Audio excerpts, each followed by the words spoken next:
Hello everyone, welcome back. Me Audumba Shinde from APGPAD Academy. So last lecture we have started with mechanism of action of sulfonylureas, and we have completed the mechanism of action, adverse effect, interaction, protein binding, activation, inhibition. हे सगळं parts आपण last क्लासमध्ये cover केलेला आहे. या पार्टमध्ये आपला next class आहे, तो क्लास म्हणजे आपले बायगोनाइड्स. ठीक आहे, बायगोनाइड्स हे आपल्याला बघायचे आहेत. दोन ड्रग आहेत, यांचा काय रोल आहे, कोणत्या वेनी ते आपल्या इन्सुलिनवर ॲक्ट करतात, कोणत्या वेनी तो इन्सुलिनचं रिलीज इन्सुलिनवर ते रिलीज नाही, बट ते कोणत्या वेनी ग्लुकोजवर ॲक्ट करतात हे आपल्याला स्टडी करायचं आहे. एक गोष्ट क्लिअर करा की या क्लासला खूप जास्त इम्पॉर्टन्स आहे. तुमच्या या ओरल हायपोग्लायसेमिक एजंटमध्ये सगळ्यात जास्त जर क्वेश्चन्स आले असतील तर हा एक सेक्शन आहे, यामधून यांनी क्वेश्चन्स विचारलेले आहेत. कारण सगळ्यांना असं वाटतं की biguanides used in treatment of oral diabetes mellitus, type 2 diabetes mellitus, then definitely they are acting on insulin. तर हे सगळ्यांचं एक जे मिसकन्सेप्शन आहे, ठीक आहे, हे मिसकन्सेप्शन तुम्हाला इथं क्लिअर करायचं आहे की डायबिटीज मेलाइटसमध्ये तुमचे जे बायगोनाइड्स आहेत ते doesn't act on insulin release. कोणत्याही टाईपच्या इन्सुलिन रिलीजवर हे ॲक्ट करत नाहीत. Rather than insulin release they are acting on gluconeogenesis, they are acting on glycogenolysis, they are acting on glucose जे काही रेस्पिरेटरी चेन आहे त्याच्या इंटरफेरन्ससाठी हे काम करतील. अँड जनरली आपल्याला हे स्टडी करायचं आहे की काय हे काम करतात, कोणत्या वेनी हे काम करतात, किती मेकॅनिझम आहेत. या प्रत्येक mechanism, each and every point of mechanism तुम्हाला इम्पॉर्टंट आहे. ठीक आहे, आणि तेवढ्या इम्पॉर्टंटली तुम्ही लक्षात ठेवताय. ठीक आहे, दे डू नॉट. बघा, फर्स्ट वन आहे की हे जे दोन बायगोनाइड्स आहेत हे कोणते आहेत. बघा, एक बायगोनाइड्स आहेत त्याला म्हणतो आपण फेनफॉर्मिंग. ठीक आहे, आणि हे तुमच्या नायपर जीपॅडला विचारलेले आहेत. ठीक आहे, आणि सेकंड आहे तुमचा मेटफॉर्मिन. आता हे फेनफॉर्मिन अँड मेटफॉर्मिन यांचं इंट्रोडक्शन जे झालेलं आहे, की हे जे इंट्रोड्यूस झालेले आहेत तुमच्या मार्केटमध्ये, ते काय झाले 1950ला ते इंट्रोड्यूस झालेले आहेत.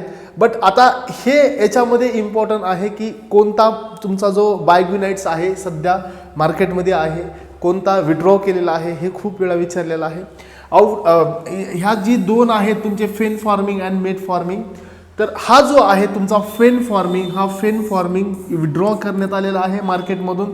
ठीक आहे, हा बॅन करण्यात आला मार्केटमधून सिन्स 2003. ठीक आहे, का? याचा एक मेन ॲडवर्स इफेक्ट आहे, तो म्हणजे लॅक्टिक ॲसिडोसिस. ठीक आहे, लॅक्टिक ॲसिडोसिस हे काय आहे? लॅक्टिक ॲसिडोसिस मी तुम्हाला इथं क्लिअर करेल की how it is responsible for increasing lactate concentration rather than pyruvate, हे तुम्हाला मी सांगेल. कारण हे ॲनारोबिक कंडिशनला इंड्यूस करतात, ॲरोबिक कंडिशनला डिक्रीज करतात. त्यामुळे हा पॉईंट तुम्हाला इथं क्लिअर झालाच पाहिजे.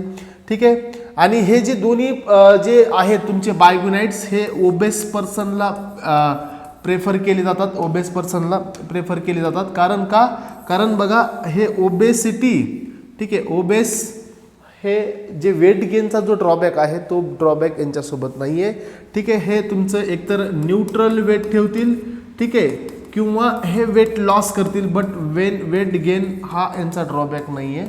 ठीक आहे, आणि हे जी आहे हा एकच ओरल हायपोग्लायसेमिक एजंट आहे. ठीक आहे, जो की तुमच्या वॅस्क्युलर इव्हेंटसाठी हा यूज केला जातो.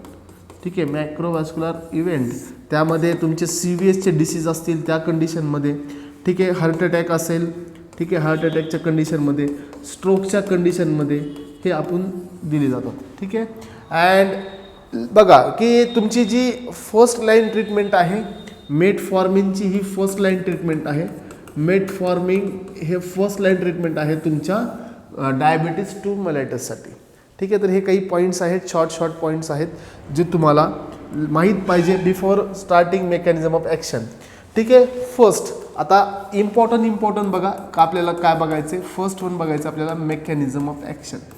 ठीक आहे, मेकॅनिझम ऑफ ॲक्शनमध्ये तुम्ही क्लिअरली आणि बोल्डमध्ये लिहून ठेवा की हे जे बायगोनाइड्स आहेत do not increase insulin release.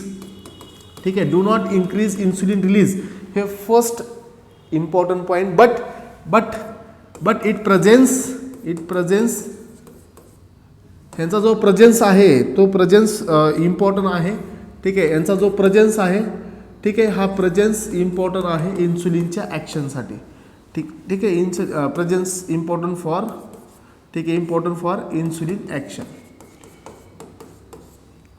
ठीक आहे. तर हे सगळ्या गोष्टी आहेत जे तुम्हाला लक्षात ठेवायच्यात या mechanism through. First mechanism, second mechanism आणि थर्ड मेकॅनिझम, याच्या किती मेकॅनिझम आहेत ह्या सगळ्या मेकॅनिझम मी तुम्हाला एकदाच दाखवेल. हे ऑलरेडी आपण बघितल्या पण होत्या. ठीक आहे. तर मी 1 बाय 1 ड्रॉ करतो. हे आहे तुमचं लिव्हर. ठीक आहे. त्यानंतर दुसरा कलर घेऊ आपण. हे आहे तुमची मसल. ठीक आहे. हे बऱ्याच मेकॅनिझम आहेत पण आपण याला 1 बाय 1 करत, हे तुम्हाला तुमच्या गर्गनगुप्तामध्ये पण दिलेली आहे मेकॅनिझम, ते पण तुम्ही बघू शकता. हे आहे तुमचा GIT ट्रॅक. ठीक आहे. हा आहे तुमचा GIT ट्रॅक. GIT म्हणजे हे ओरल ॲब्झॉर्प्शन जे तुम्ही घेतलेलं आहे तो ट्रॅक आहे. ठीक आहे. त्यानंतर बघा की जे तुमचं ड्रग आहे हे तुमचे बाकीचे टिश्यू आहेत. ठीक आहे. हे तुमचे बाकीचे टिश्यू आहेत. आता बघा की अल्टिमेटली काय झालं आहे, डायबिटीज मेलाइटसमध्ये या ठिकाणी तुमचं ग्लुकोजचं कॉन्सन्ट्रेशन हे इन्क्रीज झालेलं आहे. ग्लुकोजचं कॉन्सन्ट्रेशन इन्क्रीज का झालं याचं रिझन बघा की आता या ठिकाणी तुमचा जो लिव्हर आहे, लिव्हरवर तुमचा GLUT2 हा प्रेझेंट आहे. ठीक आहे. त्यानंतर तुमच्या पॅनक्रियाजवर पण GLUT2 प्रेझेंट आहे. मग आता काय होतं की हा ग्लुकोज हा तुमच्या लिव्हरमधून एक मिनिट, की हा ग्लुकोज हा इकडं पण जातो. युटिलायझेशन म्हणतो आपण त्याला. युटिलायझेशन कसा, ब्लडमधून हा इकडे गेला ग्लुकोज, तर ग्लुकोजचं कन्व्हर्जन हे ग्लायकोजनमध्ये पण होऊ शकतं. ठीक आहे. ही एक नॉर्मल कंडिशन आहे. ग्लायकोजन हे आपण बघितलंय कसं होतं, ह्याच्या डिटेल मेकॅनिझम आपण स्टडी केलेले आहेत. किंवा तुमच्या हिपॅटिक कंडिशनमध्ये ग्लायकोजनचं कन्व्हर्जन बॅक टू ग्लुकोजमध्ये पण होऊ शकतं. ठीक आहे. त्यानंतर तुमच्या बॉडीमध्ये या ठिकाणी आपल्याला माहिती आहे फॅट आहे, अमायनो ॲसिड आहेत, प्रोटीन्स, अमायनो ॲसिड, हे बरेच काही त्याचे प्रिकर्सर आहेत जे रिस्पॉन्सिबल असतील कशासाठी, तुमच्या ग्लुकोजच्या सिंथेसिससाठी. याला म्हणतो आपण ग्लुकोनिओजेनेसिस, हे पण तुम्हाला माहीत आहे. ठीक आहे. तर हे अशा प्रकारच्या कंडिशन आहेत. त्यानंतर बघा की तुमचं जे मसल्स आहेत, मसल्समध्ये पण तुमचे ग्लायकोजन स्टोअर असतात. ग्लायकोजन हा एनर्जी सोर्स आहे, जे स्टोअर असतात तुमच्या रिक्वायरमेंटसाठी. ग्लायकोजनचं कन्व्हर्जन ग्लुकोजमध्ये जर होत असेल आणि जर हे ग्लुकोज एक्सेस होत असेल तर हे ग्लुकोज कुठंतरी हे वापस येणार तुमच्या ब्लडमध्ये. तर ह्या सगळ्या मेकॅनिझमनी तुमचं ब्लड ग्लुकोज लेवल ही इन्क्रीज होत आहे. ठीक आहे. आपण काय काय बघतोय, या सगळ्या मेकॅनिझमनी काय होतं, एकतर ग्लायकोजन इथं स्टोअर आहेत, ह्याची रिक्वायरमेंट अशी आहे की ह्याचं ग्लुकोज कन्व्हर्जन जर झालं आणि जर ते ग्लुकोज युटिलाइज नाही केलं तर ते ग्लुकोज रिवर्ट बॅक येतं तुमच्या ब्लडमध्ये. ठीक आहे. या टिश्यूमध्ये इथून हा जो आहे या ठिकाणी इम्पॉर्टंट आहे तुमचा GLUT4 जो तुमचा इन्सुलिन डिपेंडेंट असतो. ठीक आहे. तर या ठिकाणी बघा की तुमचं युटिलायझेशन हे वाढवणे आणि त्यानंतर तुमचं या जी प्रोसेस आहेत या सगळ्या प्रोसेस, या ओरलमधून जे तुम्हाला ग्लुकोज मिळते हे ग्लुकोज तुमच्या ब्लडमध्ये येणे, या सगळ्या मेकॅनिझमवर तुमचे बायोग्लुनाइड्स काम करतात. ह्या सगळ्या मेकॅनिझमवर तुमचे बायोग्लुनाइड्स ॲक्ट करतात. ठीक आहे. फर्स्ट आता मेकॅनिझम काय असेल यांची बघा की जे तुमच्या मसलमध्ये ब्रेकडाऊन होतोय, कशाचं ब्रेकडाऊन होतोय, तुमच्या ग्लायकोजनचं, ते ब्रेकडाऊन थांबवतील. म्हणजे पहिली यांची जी पहिली मेकॅनिझम आहे ती म्हणजे जे मसलमध्ये, ठीक आहे, मसलमध्ये ग्लायकोजिनोलायसिस होते ते काय करतील, हे डिक्रीज करतील. ही झाली पहिली मेकॅनिझम. सेकंड मेकॅनिझम काय आहे, जे काही ओरल ॲब्झॉर्प्शन होते ही आहे तुमची सेकंड मेकॅनिझम, ज्या ओरल ॲब्झॉर्प्शननी तुमचं ब्लड ग्लुकोज लेवल वाढवते. इंटेस्टिनल ॲब्झॉर्प्शन म्हणतो आपण, ते थांबवणं, ही आहे दुसरी मेकॅनिझम. त्यानंतर तिसरी मेकॅनिझम आहे याची बघा की जे ग्लुकोज तुमच्या टिश्यूमध्ये जाते, टिश्यूमध्ये अपटेक होते, त्याला तो स्टिम्युलेट करते, ही आहे त्याची थर्ड मेकॅनिझम. अँड सगळ्यात मेजर मेकॅनिझम, हे सगळ्यात त्याच्या मायनर मेकॅनिझम आहेत. अजून एक मेकॅनिझम आहे तो रेस्पिरेटरी चेन थ्रू पण ॲक्ट करतात, ते सांगेल मी तुम्हाला. बट याची सगळ्यात मेन मेकॅनिझम कोणती आहे, ही मेजर मेकॅनिझम आहे की हा तुमचं ग्लायकोनिओजेनेसिस थांबवतो. ग्लायकोनिओजेनेसिस हे काय आहे, म्हणजे ग्लायको नाही, ग्लुकोनिओजेनेसिस. ग्लुकोनिओजेनेसिस हे तुमची कोणती कंडिशन आहे की तुमचं ग्लुकोजचं सिंथेसिस होतं तुमच्या फॅटपासून, अमायनो ॲसिडपासून, ऑक्झॅलो ॲसिटेटपासून, ठीक आहे, पायरुवेटपासून. आपण बघताय हे बरेच आहेत प्रिकर्सर जे रिस्पॉन्सिबल आहे त्याच्या सिंथेसिससाठी. बट या ठिकाणी एक एन्झाईम रिस्पॉन्सिबल आहे, तो म्हणजे बघा हा जो आहे ॲडिनोसिन, ठीक आहे, ॲडिनोसिन मोनोफॉस्फेट, ठीक आहे, ॲडिनोसिन मोनोफॉस्फेट या एन्झाईमचे ॲक्टिवेशन करून हा एन्झाईम तुमच्या जीन रेग्युलेशनसाठी पण इम्पॉर्टंट आहे, ते पण सांगेल तुम्हाला. हा एन्झाईम तुमच्या ग्लुकोनिओजेनेसिससाठी पण इम्पॉर्टंट आहे, ठीक आहे. हा ॲक्च्युली म्हणजे हा एन्झाईम जर एक्सप्रेस झाला तर ॲटोमॅटिकली तुमचं ग्लुकोज सिंथेसिस थांबतं, ठीक आहे. आणि अजून एक याला ही याची सगळ्यात मेजर मेकॅनिझम आहे तुमच्या बायग्युनाइट्सची, ठीक आहे. या मेकॅनिझमनी हे काम करतात to decrease production of glucose by inhibiting gluconeogenesis and it also having the mechanism to increase glycogen synthesis. Means what, की ग्लुकोजचं कन्वर्जन हे ग्लायकोजनमध्ये घेऊन जातात and decrease glycogenolysis, hepatic glycogenolysis decrease करतील, हिपॅटिक ग्लायकोजन सिंथेसिस इन्क्रीज करतील, त्यानंतर मसलमध्ये ग्लायकोजिनोलायसिस decrease करतील, त्यानंतर पेरिफेरल ग्लुकोजचं युटिलायझेशन वाढवतील, ग्लुकोजचं ॲब्झॉर्प्शन कमी करतील. So these are the different types of mechanism of biguanides which we have in order to treat diabetes two mellitus, ठीक आहे. तर ह्या सगळ्या मेकॅनिझम आहेत, ह्या सगळ्या मेकॅनिझम तुम्ही एकदा क्लिअर करून घ्या. या सगळ्या मेकॅनिझम तुम्हाला अजून क्लिअर आहेत का बघा. आज या मेकॅनिझम क्लिअर असतील तर तुम्ही तुमचे आन्सर देऊ शकता. अदरवाईज तुम्हाला आलेला जो क्वेश्चन असेल हा खूप लॉंग असेल आणि त्यामध्ये तुम्ही तुमचं म्हणजे जो ॲक्युरेसी आहे ती लॉस होऊ शकते, ठीक आहे. ॲक्टिवेशन ऑफ AMPK मी जी सांगितलं तुम्हाला, ॲडेनोसिन मोनोफॉस्फेट जो कायनेज एन्झाईम आहे, याचं ॲक्टिवेशन झाल्यानंतर काय होतं की तुमचं न्यूक्लियर रिसेप्टरचं एक्सप्रेशन होतं. न्यूक्लियर रिसेप्टरचं एक्सप्रेशन होतं, याला आपण काय म्हणतो, जीन एक्सप्रेशन, ठीक आहे. जीन एक्सप्रेशन रिस्पॉन्सिबल आहे तुमच्या डिफरंट टाईपच्या फॉस्फोरिलेशन, ॲक्टिवेशन, इनिबिशन. आठवतं का टायरोसिन कायनेजच्या रिसेप्टरमध्ये आपण दिलं होतं बघा, gene expression map kinase pathway through, ठीक आहे. तो काय होणार, तुमचं इन्क्रीज होणार ग्लुकोनिओजेनेसिस हे कशाने इन्क्रीज होतं तुम्हाला माहीत आहे. 3 स्टेप्स आहेत जे तुमच्या ग्लायकोलायसिसमधल्या एस्केप केले जातात ग्लुकोनिओजेनेसिसमध्ये. त्यामध्ये तुमच्या फ्रुक्टोजपाशी आहे, 3rd स्टेप आहे, आणि फॉस्फोइनॉल पायरुएट कार्बॉक्झिलेज याची एक फेज आहे. तर या ठिकाणी त्यांचं ॲक्टिवेशन केलं जातं त्या स्टेपचं आणि तुमचं ग्लुकोजचं प्रोडक्शन हे वाढवलं जातं.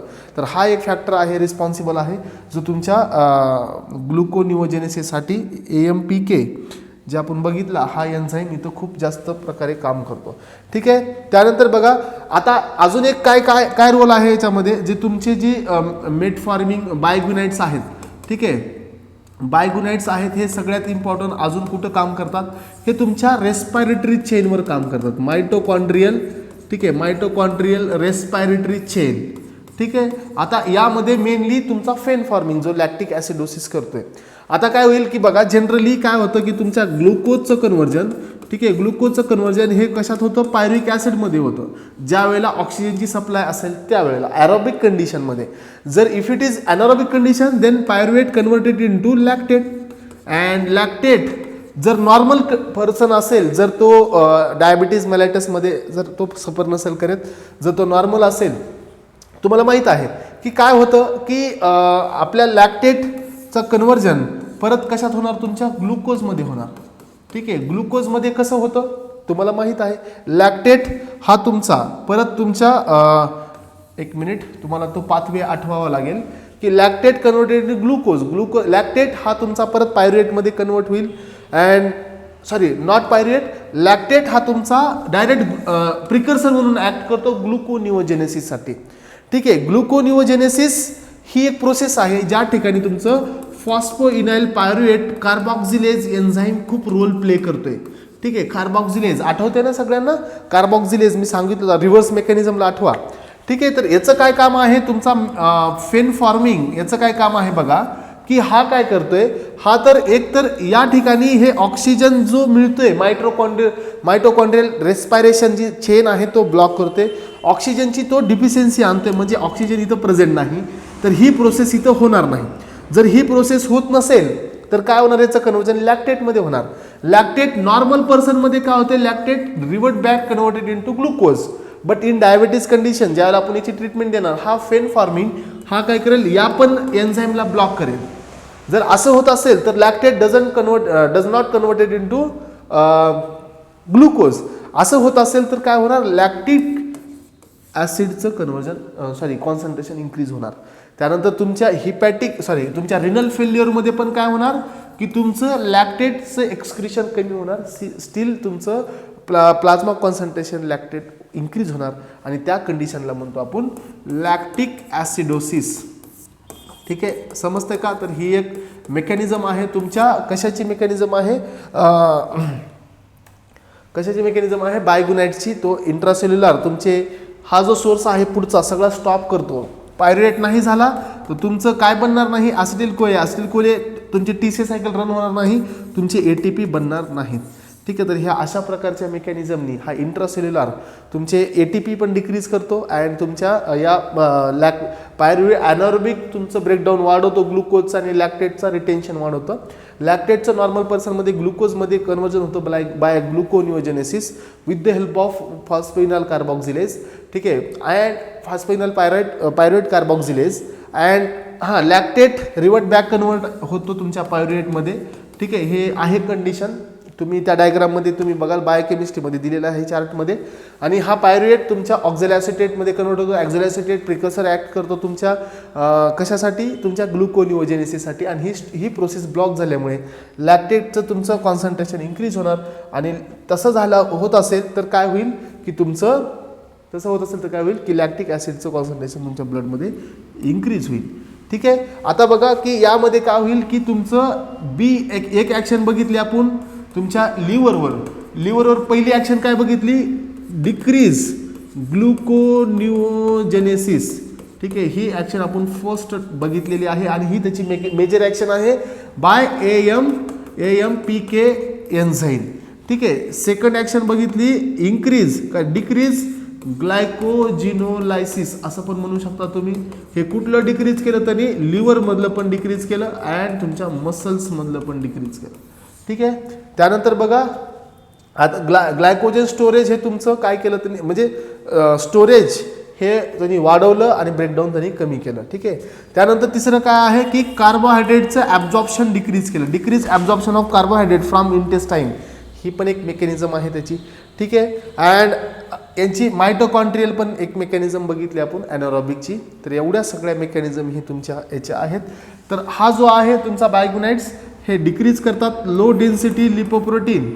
ठीक आहे, लो डेन्सिटी लिपोप्रोटीन हे डिक्रीज करतात as well as very low density lipoprotein हे डिक्रीज करतात. हे काय आहेत हे बायोकेमिस्ट्रीमध्ये तुम्हाला सांगितलं जाईल, याच्या डिटेलबद्दल तिथं तुम्हाला शिकवलं जाईल. ठीक आहे, तर हे अशा प्रकारे याची मेकॅनिझम आहे. आणि याचे ॲडव्हर्स इफेक्ट आपण बघितले, लॅक्टिक ॲसिडोसिस आहे, अजून ह्याचे ॲडव्हर्स इफेक्ट आहेत. तर आय होप हे सगळ्या मेकॅनिझम तुमच्या इथं क्लिअर झाले असतील. अँड बायगुनाइट्सबद्दल तुम्हाला जेव्हा कधी क्वेश्चन्स येईल तेव्हा म्हणजे त्याच्या एकतर ॲडव्हर्स इफेक्टवर विचारला जाईल किंवा त्याच्या मेकॅनिझमवर विचारला जाईल. याच्यापेक्षा आउटसाईडचा क्वेश्चन यावर विचारला जात नाही आणि आतापर्यंत विचारलेला नाहीच आहे. ठीक आहे, तर याचे ॲडव्हर्स इफेक्ट आपण बघितलेले आहेत. आता ॲडव्हर्स इफेक्ट बघा. ॲडव्हर्स इफेक्ट लॅक्टिक ॲसिडोसिस हा फर्स्ट ॲडव्हर्स इफेक्ट आहे. ठीक आहे, लॅक्टिक ॲसिडोसिस हा मोर विथ फेन फॉर्मिंग सोबत तो जास्त आहे, म्हणून तो कसा केलेला आहे, विड्रॉ केलेला आहे. ठीक आहे, त्यानंतर हा एक ॲडव्हर्स इफेक्ट आहे मेगालोब्लास्टिक ॲनेमिया, विटॅमिन बी डिफिशियन्सी, कारण हा ॲब्झॉर्प्शन कमी करतोय. ठीक आहे, तर हे इंटेस्टिनल ॲब्झॉर्प्शन कमी झाल्यामुळे विटॅमिन B12चं पण ॲब्झॉर्प्शन कमी होत असेल तर हा मेगालोब्लास्टिक ॲनेमिया होतो.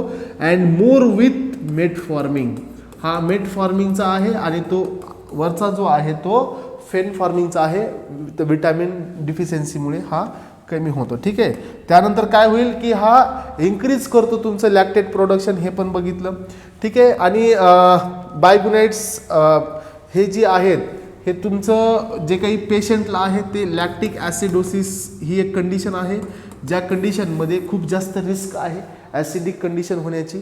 त्या ॲसिडिक कंडिशनला इम्प्रूव्ह कसं केलं जातं, बाय डिक्रीजिंग ग्लुकोनिओजेनेसिस. हे मी तुम्हाला ऑलरेडी दिलेलं आहे, हे परत परत येत आहे. ठीक आहे, हे तुमच्या आय थिंक सगळ्या गोष्टी क्लिअर झाल्या असतील. अँड मेटफॉर्मिन हा तुमचा डू नॉट कॉज हायपोग्लायसेमिया. आपण बघतोय की सगळ्या ड्रगचा एक इफेक्ट आहे की तो सिव्हिअर हायपोग्लायसेमिया करतात, बट यांची ॲक्शन मेजरली इन्सुलिनवर नाहीच आहे. हे बाकीच्या वेळी ॲक्ट करतात, त्यामुळे हे हायपोग्लायसेमिया इंड्यूस करत नाही. ठीक आहे, हायपोग्लायसेमिया डू नॉट इंड्यूस किंवा डू नॉट कॉज हायपोग्लायसेमिया ही एक तुमचं सेंटेन्स आहे, तुम्ही ते लिहून घ्या. ठीक आहे, बट यामध्ये तुमचे सगळ्यात अजून एक तुमचा जो इफेक्ट आहे तो म्हणजे GI डिस्टर्बन्स. GI डिस्टर्बन्स या मेटफॉर्मिंग फेनफॉर्मिंग येतात. ठीक आहे, ॲनोरेक्झिया असेल, ठीक आहे, ॲनोरेक्झिया असेल, ठीक आहे, डायरिया असेल अँड नाउशिया असेल, तर हे सगळे इफेक्ट याचे आहेत. ठीक आहे, डायरिया, ठीक आहे, डायरिया. तर हे काही ड्रॉबॅक्स आहेत जे तुम्हाला कधी विचारले तर तुम्हाला माहीत असायला पाहिजेत. आणि याचे काही रोल्स पण आपल्या बॉडीमध्ये असतात. या सगळ्या म्हणजे GITला ते काम करतात, GITचं ॲब्झॉर्प्शन ते इनिबिट करतात, त्यामुळे कुठं ना कुठं हे काम तुमच्या बॉडीमध्ये करतीलच. ठीक आहे, त्यानंतर बघा की हे याचे कॉन्ट्रा इंडिकेशन काय आहेत. हा कॉन्ट्रा इंडिकेट आहे तुमच्या हायपोटेन्शनमध्ये. ठीक आहे, हायपोटेन्शनमध्ये हा कॉन्ट्रा इंडिकेट आहे. ठीक आहे, त्यानंतर तुमच्या रेस्पिरेटरी फेल्युअरमध्ये, कारण तुम्हाला माहीत आहे हा ऑलरेडी काय करतोय, रेस्पिरेटरी जे काही मायटोकॉन्ड्रियल चेन आहे तो डिक्रीज करतोय, O2चं कॉन्सन्ट्रेशन कमी करतोय, तर रेस्पिरेटरी फेल्युअरमध्ये हा कॉन्ट्रा इंडिकेट आहे. ठीक आहे, ही एक कंडिशन आहे. ठीक आहे, त्यानंतर हिपॅटिक अँड रिनल डिसीजमध्ये पण हा कॉन्ट्रा इंडिकेट आहे. ठीक आहे, आणि जर अल्कोहोल, ठीक आहे, अल्कोहोलसोबत याचं कन्झम्पशन होत असेल, अल्कोहोलसोबत याचं कन्झम्पशन होत असेल तर इन्क्रीज होणार चान्सेस ऑफ लॅक्टिक ॲसिडोसिस. तुम्हाला माहीत आहे अल्कोहोलचं ब्रेकडाऊन आपण बघितलं आहे. ठीक आहे, तर हा पण रिस्पॉन्सिबल आहे तुमच्या लॅक्टिक ॲसिडोसिससाठी. ठीक आहे, it should not be taken with alcohol. Drug like, पुढचा जो सेंटेन्स आहे सगळ्यांचे हे लिहून झाले का बघा, फास्ट तुम्हाला थांबायचे, तुम्हाला लिहून पण घ्यायचं आहे. ठीक आहे, जो नेक्स्ट आहे तो म्हणजे जे काही तुमचे असे ड्रग आहेत, सिमेटिडिन मी सांगितलं हा खूपच ठिकाणी काम करतो. ठीक आहे, त्यानंतर तुमचा फ्युरेसामाइड असेल, फ्युरेसामाइड हा तुमचा डायरेटिक्स ड्रग आहे, हे तर कोणी विचारत नाहीत. आणि हे सगळे ड्रग काय करतात, कॉम्पीट करतात त्याच्या एक्सक्रिशनला. ठीक आहे, बघा मी काय सांगतोय तुम्हाला, या ठिकाणी एक कंडिशन आहे, हे तुमचं सिक्रिशन आहे. मी सांगितलं की ट्युब्युलर सिक्रिशन असतं, फिल्ट्रेशन असतं. समजा आता हा आपला मेटफॉर्मिन ड्रग आहे, हा ॲक्टिवली सिक्रेट होतोय आणि या ठिकाणाहून तो एक्सक्रीट होतोय. बट हा जो ट्रान्सपोर्टर आहे या ठिकाणी, याला तो तिकडे घेऊन जाणारा, त्या ट्रान्सपोर्टरला कॉम्पीट करतात सिमेटिडिन आणि फ्युरेसामाइड. आणि हे काय करतील, या ठिकाणी नसेल तर या ठिकाणी असेल, याची साईट अजून तरी क्लिअर दिलेली नाही. बट आता हा जर ह्या ट्रान्सपोर्टरमधून जर मध्ये येत असेल हा सिमेटिडिन आणि फ्युरेसामाइड्स, तर हा काय करेल की हा मेटफॉर्मिंगला मध्ये घेणार नाही, म्हणजे हा कुणाला मध्ये घेईल, सिमेटिडिनला. यांचं एक्सक्रिशन होईल आणि याचं बॉडीमध्ये रिटेन्शन वाढेल. जर असं होत असेल तर तुमचा प्लाझ्मा प्रोफाईल हा कर्व इन्क्रीज होतो, लीड्स टू टॉक्सिसिटी. ठीक आहे, तर हे पण एक पॉईंट आहे जे तुम्हाला लक्षात ठेवायचं आहे. ठीक आहे, अँड पुढचे काही कंडिशन बघा, हा एकतर यूजेस बघायचे, हा यूज होतो डायबिटीज 2, डायबिटीज मेलायटस 2 मध्ये. ठीक आहे, अजून याचा यूज आहे पॉलिसिस्टिक.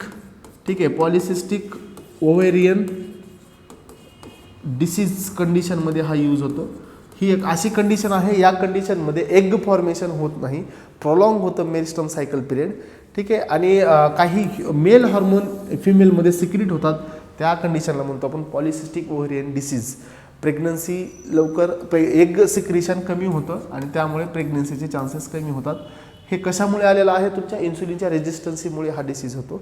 आणि हा तुमचा जो डायबिटीज मेलायटस आहे, मेटफॉर्मिंग आहे, याच्यासाठी तो यूज केला जातो. ठीक आहे, तर हे अशा टाईपचे काही कंडिशन आहेत. It can be combine with sulfonyl ureas सोबत कंबाईन केला जातो. आणि तुमचे जे काही ग्लिटॅझोन्स आहेत पुढे येणार आहेत, थायाझोलिडिडायन सोबत पण हा कंबाईन केला जातो. और हा जो आहे तुमच्या इन्सुलिनसोबत पण कंबाईन केला जातो ह्या ॲडिटिव्ह इफेक्टसाठी, यांच्या येणाऱ्या ॲडिटिव्ह किंवा सुप्रा ॲडिटिव्ह जे इफेक्ट्स यांना मिळतात त्यासाठी हे यांच्यासोबत कंबाईन केले जातात. ठीक आहे, तर हे झालं तुमचा एक क्लास बायगोनाइट्सचा. आणि या बायगोनाइटच्या क्लासमध्ये आपण टोटल बघितलं की कशा कशा मेकॅनिझम आहेत, किती मेकॅनिझम आहेत. आणि नेक्स्ट क्लास आहे आपला थायाझोलिडिन डायोन्स.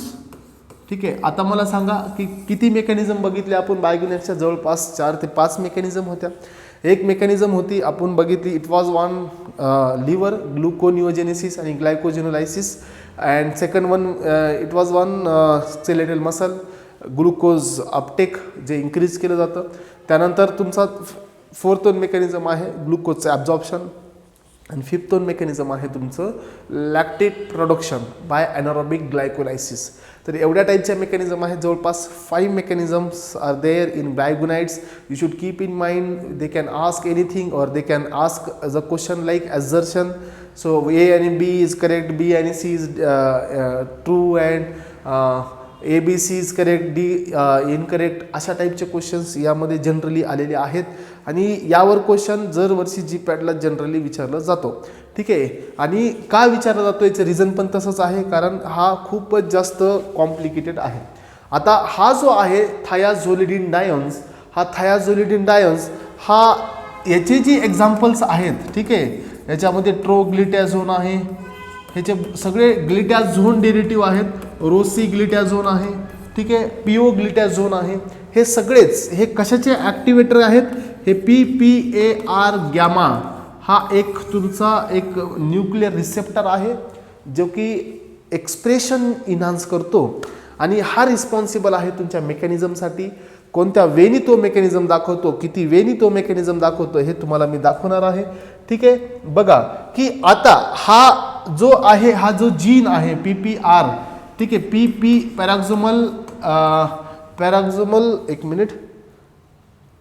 पॅराक्झोमल प्रोलिफरेटर ॲक्टिवेटेड रिसेप्टर गॅमा.